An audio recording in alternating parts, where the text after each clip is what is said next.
Harold Briggs was the quiet man at the end of Maplewood Lane, and Mrs. Langley was the neighbor who couldn't shake the feeling that something about him wasn't right. He kept his blinds shut, moved in shadows, and filled the night with strange smells and unsettling noises. When her instincts finally pushed her to call the police, what they uncovered inside Harold's home shocked the entire neighborhood and revealed a secret far darker than anyone could have imagined. Maplewood Lane looked like the kind of place where nothing bad ever happened. The houses all lined up neatly with freshly painted shutters, tidy lawns, and mailboxes that leaned slightly under the weight of catalogs and grocery flyers. Parents pushed strollers, teenagers mowed lawns for pocket money, and older residents kept careful watch over who came and went. To an outsider, it seemed calm and predictable, almost like a picture on a postcard. But for the people who lived there, one house always stood out. It was the pale yellow bungalow at the very end of the street, where the blinds stayed shut no matter the time of day and where a man named Harold Briggs lived. Harold was not unfriendly, at least not openly. He nodded when spoken to and sometimes raised a hand in greeting, but conversations never went further than that. He never attended block parties, never joined the neighborhood watch, and never passed out candy on Halloween. Most people chalked him up as a loner, the kind of person who preferred peace and privacy. In a neighborhood where everyone seemed to know everyone else's business, his silence made him more noticeable. The quiet, combined with his odd habits, planted questions that nobody could quite answer. Mrs. Langley, who lived right next door, began noticing the first unusual things long before anyone else thought twice about Harold. She had lived in Maplewood Lane for nearly 30 years and knew the rhythms of the street better than anyone. She knew when the garbage trucks came, when the kids walked to school, and when the mail was usually delivered. So, when she smelled an acrid, chemical-like odor drifting through her open kitchen window on a warm evening, she paused. It wasn't the smell of fertilizer or paint. It was harsher, more sour, and it seemed to come directly from Harold's garage. At first, she dismissed it as cleaning supplies or maybe a failed DIY project, but then the noises began. Late at night, after most of the street had gone quiet, there would be sharp scraping sounds like furniture being dragged across a concrete floor. Sometimes she thought she heard clinking metal, other times the steady hum of something mechanical running for hours. It unsettled her, especially when she realized these sounds only happened deep into the night, never during the day. Her unease deepened when her dog, Daisy, began acting strangely near Harold's property line. Normally, Daisy loved sniffing around the fence, tail wagging with curiosity. But one evening, she froze, growled low in her throat, and backed away. The hair along her spine bristled, and she refused to go near the fence again.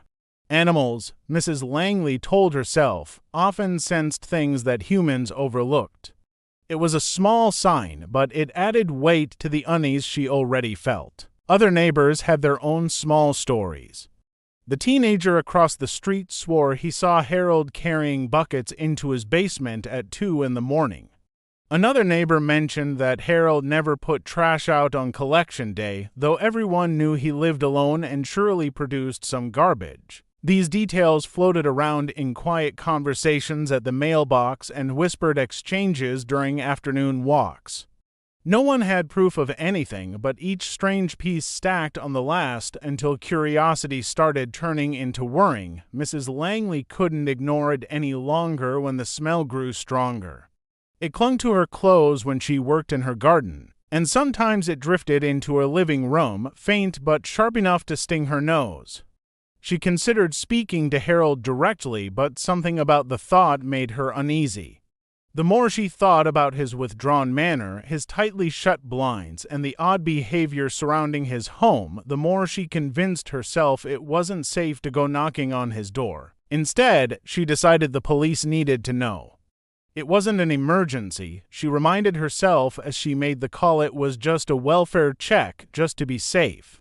What she didn't realize at that moment was that her concern would set in motion a series of events that would change how Maplewood Lane saw itself forever.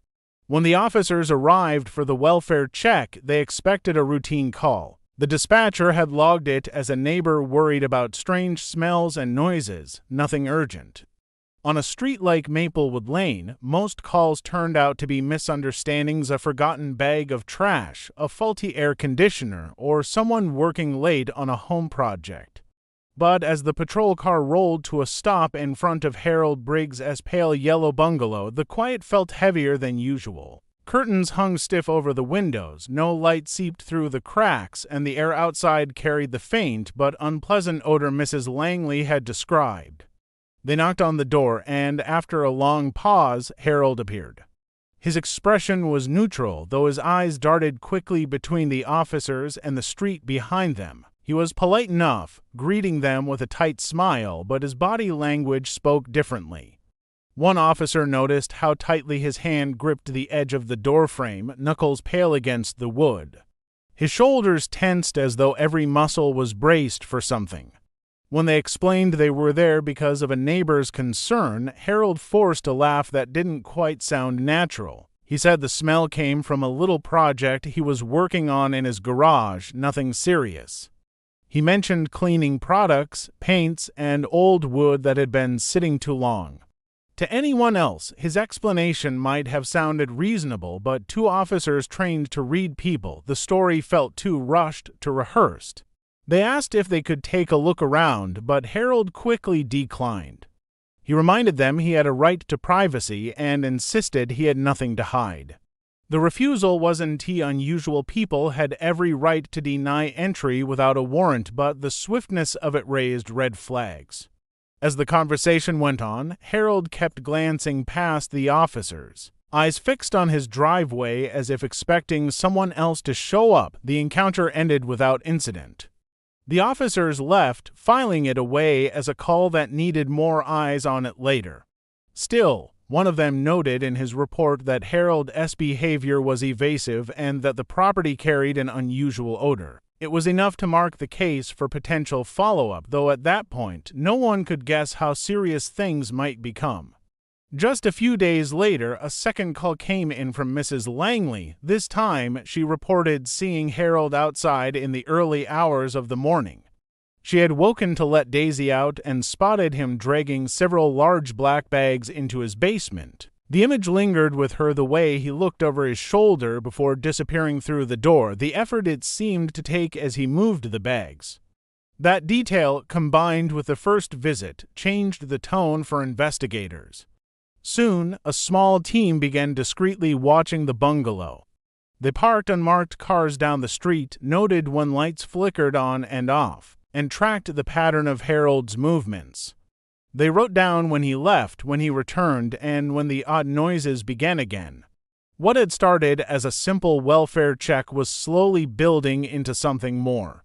The officers didn't have enough yet to act, but the sense of unease was growing stronger. The neighbors' instincts no longer seemed like paranoia, they were beginning to look like a warning. When the search warrant was finally approved, the officers arrived in the early morning. The sun had barely risen, casting a pale light over Maplewood Lane, but already the quiet street was lined with patrol cars and unmarked vehicles. Neighbors peeked through curtains, whispering guesses about what might be happening, though no one imagined how strange the truth would be. The officers approached the pale yellow bungalow with caution, knowing only that inside was a man whose behavior had alarmed nearly everyone around him. The front door creaked as they entered, and the smell hit them immediately. It was stronger than before, sour and metallic, thick enough to cling to their clothes. The living room was bare and unsettling. Curtains were nailed shut, cutting out the light. Furniture had been pushed against the walls, leaving an empty space in the center of the floor. Dust coated the surfaces as though Harold had stopped using the room entirely. The silence inside the house was heavy, broken only by the steady creak of footsteps as the officers moved deeper inside. The kitchen offered no comfort either. Plates were stacked haphazardly, some crusted with old food. A faint buzzing came from the sink where flies hovered over dishes that hadn't been washed in weeks. It was the basement door, though, that seemed to draw everyone's attention. It was closed tightly, locked with an extra bolt, as if Harold wanted to keep something in or keep others out. The officers broke the lock and began their descent. The basement was cold and damp, lit only by a single flickering bulb. Along the concrete walls were rows of shelves, and on them sat dozens of glass jars filled with murky liquid. Each jar contained something inside small shapes suspended in the cloudy fluid. At first glance, it seemed like insects, birds, and other small animals preserved as though part of some private collection. The sight was enough to make even the most experienced officers uneasy. The smell was worse here, a mix of rot and chemicals that turned the stomach. But the real shock came when one officer noticed the wall at the far end of the basement. It didn't match the rest. The wood paneling there was newer, slightly off color from the older foundation. A closer look revealed seams that suggested it was more than just a wall. With tools, they pried it open and discovered a hidden room. Inside was a scene far more disturbing than the jars outside.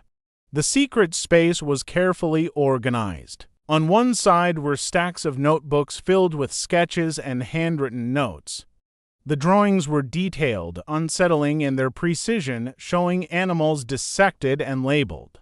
Dates and times were written in neat columns, tracking every detail of what Harold had done. On another wall, dozens of photographs were pinned, showing pets from around the neighborhood. Some were taken in broad daylight, others at night, as if Harold had been watching them carefully before they vanished. The officers realized this was no ordinary hobby. This was an obsession that had been growing for years, hidden in plain sight while Harold kept to himself behind closed blinds. The deeper they searched the room, the clearer it became that his secret life had taken over his entire existence. What started with jars and sketches had turned into something more methodical, more consuming, and far more alarming than anyone had dared to imagine. The investigators took their time going through the hidden room, careful not to overlook anything. Every shelf, every notebook, and every photograph seemed to tell a piece of a story, and none of it was comforting. The journals were the first things they focused on. Each was filled with detailed entries that stretched back years. At first, the writing described harmless pursuits, catching insects, pinning butterflies, and cataloging small creatures with dates and notes, but gradually the tone shifted. The entries grew longer, darker, and more intense. Soon the lists were no longer about bugs or moths, but about birds, squirrels, and then neighborhood cats and dogs.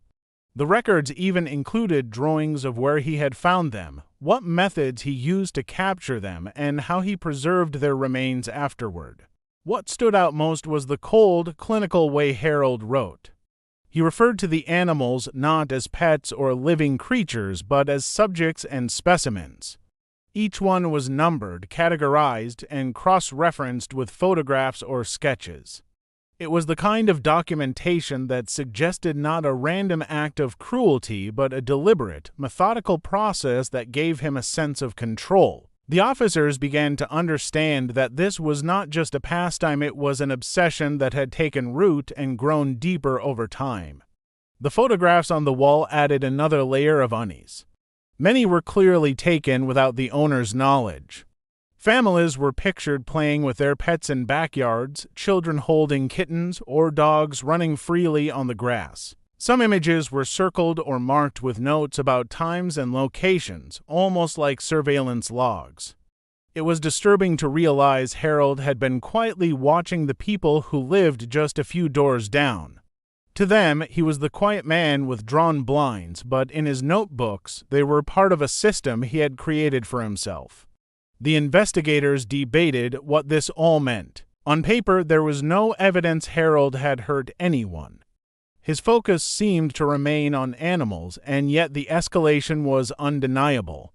Experts who reviewed the journals later explained that this kind of behavior often pointed toward a dangerous trajectory. What began as a fascination with insects had become a collection of trophies from living, breathing pets. The precision of his notes, the surveillance photos, and the secrecy of the hidden room all suggested a mind pushing further toward control and possession. The thought of what he might have eventually turned to if no one had intervened sent a chill through the investigation team. Even more unsettling was the way Harold had built his world around the obsession. The rest of the house seemed almost abandoned, as if daily life no longer mattered. Meals were left unfinished, furniture was unused, and dust gathered in rooms where no one sat. All his energy, all his attention had been poured into the basement shrine. The house was less a home and more a shell, with the hidden rooms serving as its core. The officers, hardened by years of crime scenes, left with a distinct sense that they had uncovered only part of a much deeper story.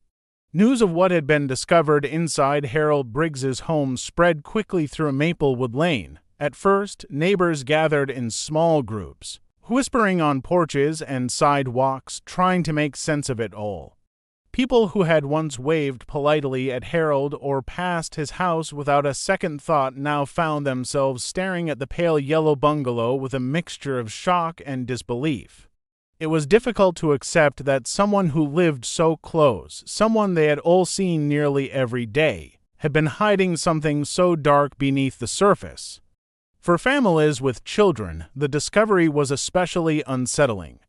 Parents found themselves replaying moments when their kids had ridden bikes past Harold's house or when pets had strayed near his yard. Each detail in the news reports, the jars in the basement, the journals filled with notes. The photographs of neighborhood animals hit close to home in ways that made everyone uneasy. A place once defined by block parties and summer barbecues suddenly felt smaller, more vulnerable, and far less safe.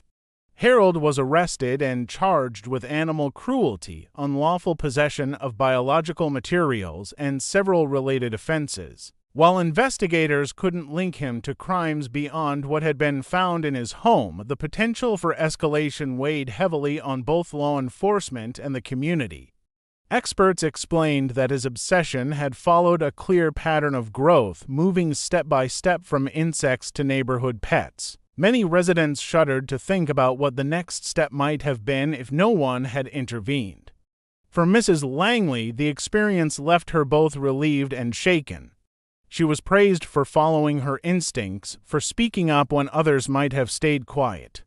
Without her persistence, the truth might have stayed hidden much longer, yet even with that recognition, she couldn't shake the thought that danger had been sitting only a few feet away from her garden, separated by nothing more than a fence and a row of hedges.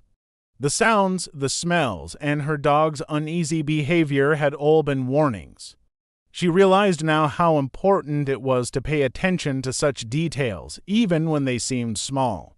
The street tried to return to its old rhythms, but it was never quite the same. People locked their doors earlier in the evening, and conversations about safety became more common.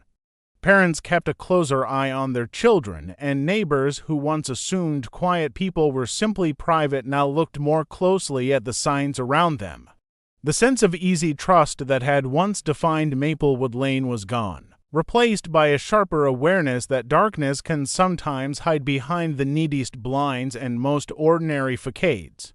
Harold's bungalow remained empty for months after his arrest, its blinds still drawn, its paint fading under the sun.